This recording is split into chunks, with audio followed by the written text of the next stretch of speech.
Rather इसमें तो हम सिंपल भी बनाएंगे तो भी चलेगा। ओपनिंग कितना था, कहने से ओपनिंग था मेरा कितना यूनिट्स था, 100 यूनिट था। सिर्फ यूनिट्स में बात करनी है हमें, किस में बात करनी है, यूनिट्स में बात करनी है। ओपनिंग कितना है, 100 यूनिट्स है, ठीक है।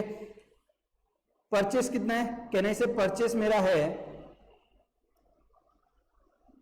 एक बार मैंने 150 यूनिट्स खरीदा, कब खरीदा वो सब नहीं देखना है, फिर मैंने 200 यूनिट्स और खरीदा, फिर उसके बाद मैंने क्या किया है, 200 के बाद मैंने 100 यूनिट और खरीदा है, फिर 300 यूनिट और खरीदा है, फिर 100 यूनिट्स और खरीदा है। यस और नो, यस। अब आप इन सबको क्या करोगे, आप टोटल कर लो, कितना होता है, 100, 400, 500, 500, 700, 700, 850, 850 यूनिट्स मैंने क्या किया है, खरीदा है। और इशू कितना किया है, यानी सेल कितना किया है, तो देखो इशू मैंने 350 यूनिट्स ये किया है, 250 यूनिट्स ये किया है, तो दोनों का टोटल करूंगा तो कितना आ जाएगा, 600। तो देखो क्लोजिंग स्टॉक कितना हो गया मेरे पास, कितना यूनिट्स पड़ा है, तो कहने से 100 यूनिट्स मैंने ओपनिंग किया था मेरे पास, ये सुनो 850 मैंने खरीद लिया, कितना हो गया 950, और 950 में से कहने से मैंने कितना बेच दिया 600, तो कितना हो गया ये 350 हो गया। ये सुनो यूनिट्स कितने बच गए 350, अमाउंट नहीं है ये यूनिट्स है, ठीक है। यहां पे भी देखो 350 यूनिट्स ही बच रहे हैं, यूनिट्स का टोटल करोगे दोनों मेथड के अंदर तो देखो उतना ही बच रहा है लास्ट में, कितना 350।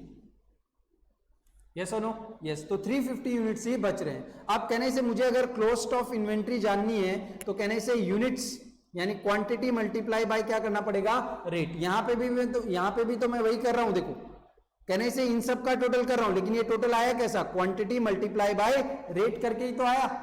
यस और नो, यस। तो अब मैं यहां पे क्या करूंगा, रेट फाइंड करूंगा, और रेट के लिए मैं क्या करूंगा, यहां पे फीफो लिफो नहीं यूज करूंगा, मैं यहां पे सिंपल एवरेज निकालूंगा। तो simple average is equal to सारी प्राइस का एवरेज निकाल दो। कितनी प्राइसेस हैं, तो देखो एक है हमारे पास 25, 20, 18, 15, ठीक है, 25, 20, 18, 15, तो यहां पे लिख रहा हूं मैं 25, 20, 18, 15, 30, 35, ठीक है, डिवाइड बाय कितनी प्राइस है, 1, 2, 3, 4, 5, 6, डिवाइड बाय 6। अब आप इसका क्या करोगे, टोटल कर लोगे, तो निकालो अपना अपना कैलसी, मैं भी निकालता हूं।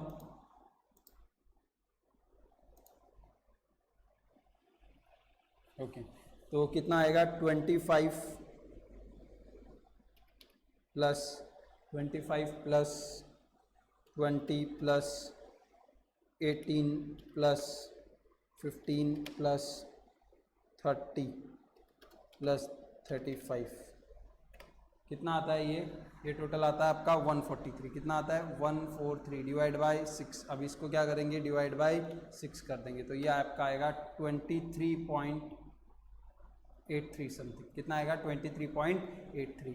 अब आपका कहने से कितना यूनिट्स पड़ा है, 350 यूनिट पड़ा, और उसका एवरेज रेट क्या है, कहने से एवरेज रेट है 23.83। तो आपके पास टोटल कॉस्ट ऑफ इन्वेंट्री कितना हो गया, आपके पास टोटल कॉस्ट ऑफ इन्वेंट्री हो गया मल्टीप्लाई बाय 350, तो ये आएगा 8340, कितना आया 8340, यानी 8340 यूनिट्स का मेरे पास क्या है, कॉस्ट ऑफ इन्वेंट्री है। यहां पे हम लोग स्पेसिफिक देख रहे थे कि इसका कॉस्ट इतना है, इसका कॉस्ट इतना है, इसका कॉस्ट इतना है। यहां पे हम लोग ने क्या किया, ऐसा इंडिविजुअल नहीं देखा, हमने क्या कर लिया, उसका एवरेज निकाल लिया। क्या कर लिया हम लोग ने, उसका एवरेज निकाला, और एवरेज हम लोग ने कौन सा निकाला, simple average of price, simple average of price. तो देखो यहां पे लिखा भी क्या है, it calculation of average of just the price, यानी एवरेज किसका निकालना है, सिर्फ प्राइस का एवरेज निकालना है, और बाकी हमें कुछ भी नहीं करना है। अब वेटेड एवरेज में भी देखो सेम चीज होगी, वेटेड एवरेज में भी क्या होगा, सेम चीज। आप ये सारी की सारी चीज यहां पे भी करोगे,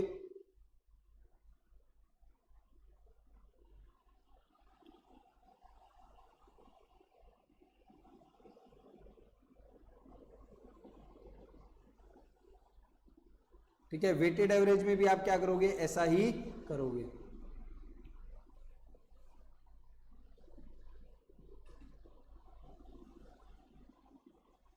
क्वेश्चन नंबर 2D, ठीक है, इसमें भी आप ऐसा ही करोगे, लेकिन आप इसमें वेट्स फाइंड करोगे। क्या करोगे, वेटेड एवरेज फाइंड करोगे। और वेटेड एवरेज के लिए याद आता है, हम लोग गुडविल में क्या करते थे, कहने से एक साइड हम लोग लिखते थे प्रॉफिट, क्या लिखते थे, एक साइड हम लोग लिखते थे प्रॉफिट और एक साइड लिखते थे वेट्स, और फिर उनका हम लोग क्या निकालते थे, अमाउंट, यानी उनका मल्टीप्लिकेशन निकालते थे। यस और नो, यस। अब यहां पे भी यही करेंगे, लेकिन यहां पे प्रॉफिट्स की जगह हो जाएगा प्रॉफिट्स की जगह हो जाएगा रेट, और वेट्स की जगह हो जाएगा क्वांटिटी। और अमाउंट तो अमाउंट ही रहेगा, बराबर है। तो अब देखो हमने जितनी भी परचेसेस की ना, यहां पे लिख लेना ऑफ परचेसेस, सिर्फ परचेसेस ओनली यहां पे ऐड कर लेना, ठीक है। सिर्फ हमको परचेसेस को ही कंसीडर करना है, ठीक है। तो मैं यहां से सिर्फ देख के परचेसेस लिख रहा हूं, 25, 20, 18, 15, 30, 35, यह आएगा 100, 300,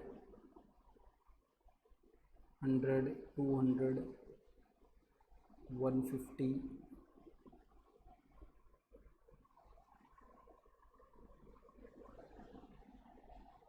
100, बराबर है। अब आपको क्या करना है, यहाँ पे आपने रेट्स कॉपी कर लिए, क्वेश्चन में देख के सिर्फ परचेसेस का रेट कॉपी करना है, ठीक है। अब आप मल्टीप्लाई कर लो, 2500, 3000, 3600, 1500, 9000 एंड 3500। अब आप इनका क्या करोगे, टोटल कर लो। अब आप इनका क्या करोगे, टोटल कर लो।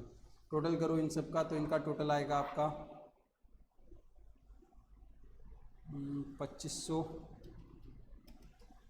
Plus 3000 plus 3600 plus 1500 plus 9000 plus 3500। तो ये आपका आएगा कितना, 23,100। कितना आया, 23,100। अब आप वेटेड एवरेज प्राइस फाइंड करो, average price. Can I say it is a combination of price and quantity, yes और no? It is a combination of price and quantity. कितना है, 23,100, यस और नो? यस। अब इसको हम डिवाइड कर देंगे, कैन आई से प्राइस एंड क्वांटिटी में मुझे क्या चाहिए, यहाँ पे मुझे चाहिए वेटेड एवरेज प्राइस। मुझे क्या चाहिए यहाँ पे, वेटेड एवरेज प्राइस। तो कैन आई से इसमें से मुझे क्वांटिटी को क्या करना है, क्वांटिटी को यहाँ से निकालना है। क्वांटिटी मुझे क्या करना है, कैंसिल। तो इसको डिवाइड कर दूंगा क्वांटिटी से। तो आप क्वांटिटी का टोटल करो, देखो यहाँ पे, तो आपका क्वांटिटी का टोटल आएगा 100, 150, 150, 250, 450, 550, 550, 850, 850 प्लस 100, 850 प्लस 100 कितना हो गया, 850 प्लस 100 हो गया आपका 950, ठीक है। तो यहाँ पे आ जाएगा 950। अब आप डिवाइड करोगे 23,100 इंटू डिवाइड बाय 950, कितना आंसर आता है इसका, आएगा 24.32। कितना आया, 24.32। अब आप क्या करोगे, इसको simply cost of inventory find करने के लिए कहना ही से आपकी क्वांटिटी कितनी है, 350 यूनिट्स है, यस। और रेट आपने निकाल लिया, कितना आया रेट, 24.32। इसको आप 350 से मल्टीप्लाई कर दो, तो ये आएगा आपका 8,510। कितना आया, 8,510। तो देखो हर मेथड के अंदर कॉस्ट ऑफ इन्वेंट्री जो है वो अलग है। ये लेक्चर आपको थोड़ा सा क्या है, एक बार नहीं, एक बार से आपका काम नहीं होगा, आपको 2 बार देखना पड़ेगा। क्यों? क्योंकि अगर लाइव क्लास में होते आप तो शायद मुझसे डाउट क्लियर कर सकते थे, लेकिन कुछ स्टूडेंट्स के डाउट फर्स्ट टाइम देख के नहीं क्लियर होंगे, तो उनको क्या करना है, इसको रिपीट करना है। और कहीं पे भी कोई प्रॉब्लम रहता है तो आप क्या करोगे, मुझसे पूछोगे, यस और नो? यस। तो अभी के लिए, आज के लिए इतना रखते हैं, कल मिलते हैं।